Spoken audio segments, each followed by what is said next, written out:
Bonjour les amis, et aujourd'hui une vidéo juste pour vous parler des graines, des collectes et des ramassages de graines. Pour inciter en somme un petit peu les gens, un petit peu beaucoup même, à récolter leurs graines chaque année parce que je trouve ça vraiment très important pour plein de raisons.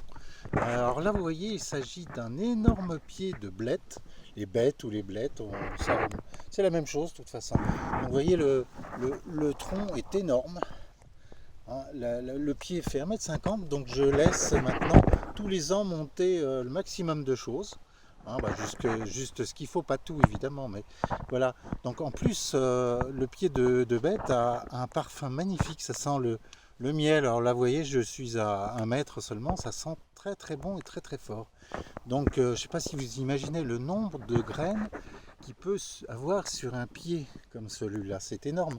Vous en avez pour 3-4 ans de graines. Hein. Donc récoltez-les une fois qu'elles sont bien sèches et offrez autour de vous. Et c'est, je le précise, c'est important, des graines qui ne sont pas modifiées génétiquement. C'est des graines que j'ai achetées dans un premier temps, ou chez Coco Cali ou chez d'autres fournisseurs comme ça de graines non modifiées génétiquement. Donc, vous voyez, et puis c'est une plante hermaphrodite. Alors n'ayez pas peur, hein. Le mot peut faire peur, mais elle ne va pas vous sauter dessus. Donc après, vous pouvez passer à beaucoup d'autres choses. Hein. Là, les oignons. J'en ai laissé monter une bonne dizaine, oignons rouges, oignons blancs, mais regardez sur un pied d'oignon le nombre de fleurs, donc le nombre de graines pour l'année prochaine. Hein, alors elles sont montées beaucoup plus que l'année précédente parce que le froid s'est prolongé au moins jusqu'à fin mai. Donc il y a plein de choses qui ont été déréglées et au lieu de pousser normalement, certains pieds ont fleuri, mais bon c'est plutôt bien, faut pas paniquer. Il faut exploiter toutes les situations. Donc vous voyez, le jardin, il y a un maximum de trucs en ce moment à commencer à ramasser. Vous voyez, je vais même bientôt ramasser les graines de sauge. Les pieds de sauge sont énormes. J'ai commencé aussi, j'ai presque fini à ramasser les graines de pavot de Californie. Donc ça se porte très bien. Et j'en ai presque 100 grammes, je ne sais pas si vous vous rendez compte, 100 grammes de graines de Californie, de pavot de Californie. C'est énorme, ça fait beaucoup de graines. Donc il y a plein de choses, il y a les coques lourdes, les graines de coques lourdes. Le pied est très gros et ça va me faire beaucoup de graines. Et juste à côté des coques lourdes, vous avez la coriandre. Vous voyez, c'est encore un peu tôt, mais là je vais pouvoir les ramasser. Bon, déjà la moitié va être consacrée à la cuisine parce que j'en consomme une partie en graines fraîches et vertes, j'en fais sécher une autre partie, et l'autre partie va aller à sécher, à offrir et à replanter l'année prochaine. Donc ce que j'encourage absolument à faire, c'est récolter un maximum de graines dans votre jardin et offrez-les autour de vous. Ne les vendez pas, troquez-les si ça vous amuse, mais ne les vendez pas. C'est un acte civique pour moi.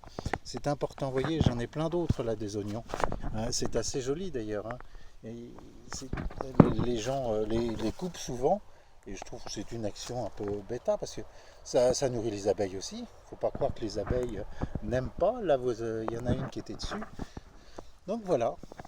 Bientôt il y aura les tournesols aussi, ça je les ramasse surtout pas, un petit peu pour les replanter et les ressemer bien sûr, mais c'est pour les oiseaux l'hiver.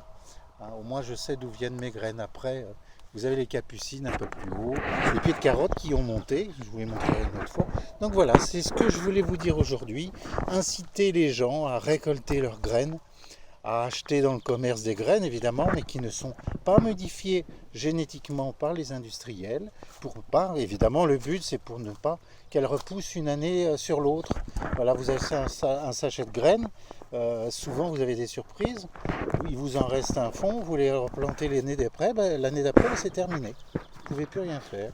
Donc voilà, c'était juste pour vous donner un petit horizon de mes petites démarches personnelles et c'est vrai que cet hiver, cet automne, je vais offrir beaucoup de petits sachets de graines et regardez sur internet, vous pouvez commander les sachets en papier craft, c'est très peu cher, hein, vous en achetez par 400, 500, 1000, le prix est ridicule, donc ne vous privez pas et je trouve que c'est un joli geste, plein d'élégance. Voilà, je vous dis bonne journée, bonne fin de journée et belle chaleur.